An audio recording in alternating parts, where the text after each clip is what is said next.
So once you run the calibration through and you get back to this screen, you want to make sure you're checking the scale to see if it's reading properly. So you go into check scale, you want to place your 200 gram weight in.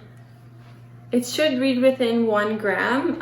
Anything more than 1 gram, you want to make sure you run the calibration again, but this is fine. We can go back into our scale and then settings, and from here we can go home and we can run a sample through. Before we run the sample, I want to show you guys the application that we have. It's available on Apple and Android phones, and it's called PGA Moisture Meter.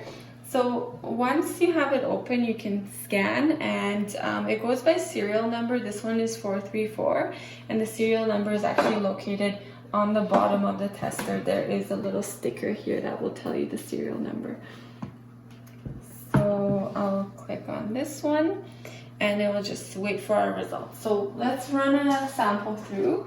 We're gonna run a corn sample.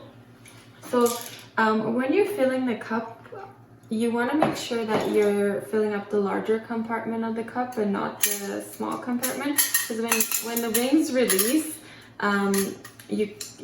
this does allow you to fill it up, but you shouldn't be filling it up at all. So it's about 2/3 of the cup, and it's a little bit bigger than the bottom compartment. So, and we put this sticker on it to help. So if you're doing the testing and the sticker is backwards, you know that you're not filling up the right compartment.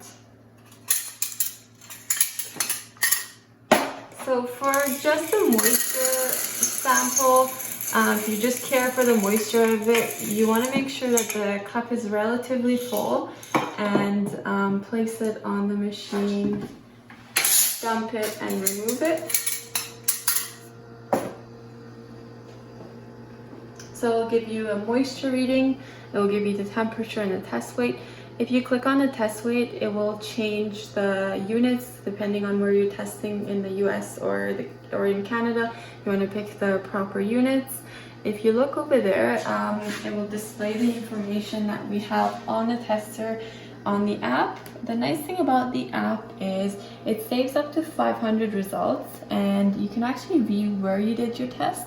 So it'll take you into the map location that the test was done.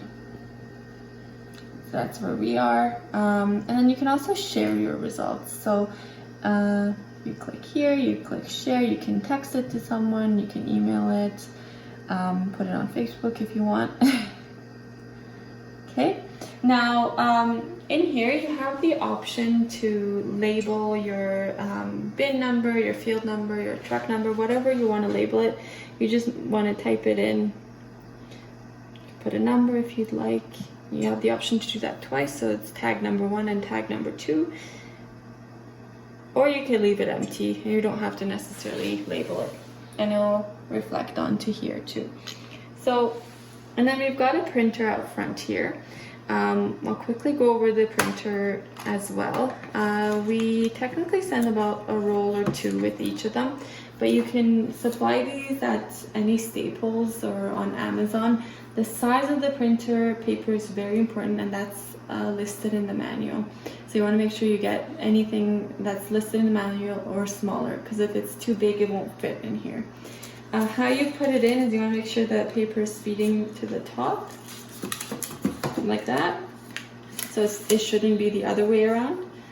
You close the door, just clicks into place, and how you open it was just through here. Click it in. You feed a little bit of paper through just to make sure it's running properly. And then you press print. It should come out the front here. So on the printer paper, you're going to have all that information that you had in here. So you even have your ID. We put bin 5, so you can just put that in the bucket. The nice thing about this is it doesn't use ink, it just burns the paper, so you don't have to worry about replacing the ink at all. Okay, so let's empty the machine and run another sample.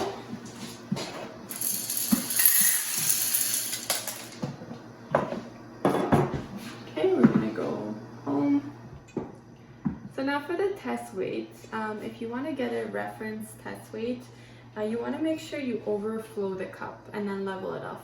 Technically, you should be running it through some funnels and using a proper rounded stick to do the test weight, but this is just for reference purposes. So we're not claiming any accuracy on the test weight. It's just to give you a fair idea of where your test weight is sitting at. So how to do that is you want to fill up the cup and actually overflow like that. I don't have a round stick, so I'll just use this, but a round stick would be the best thing to use. And you want to kind of turn it as you're leveling off. We'll take that cup, put it on the machine, dump it and remove it.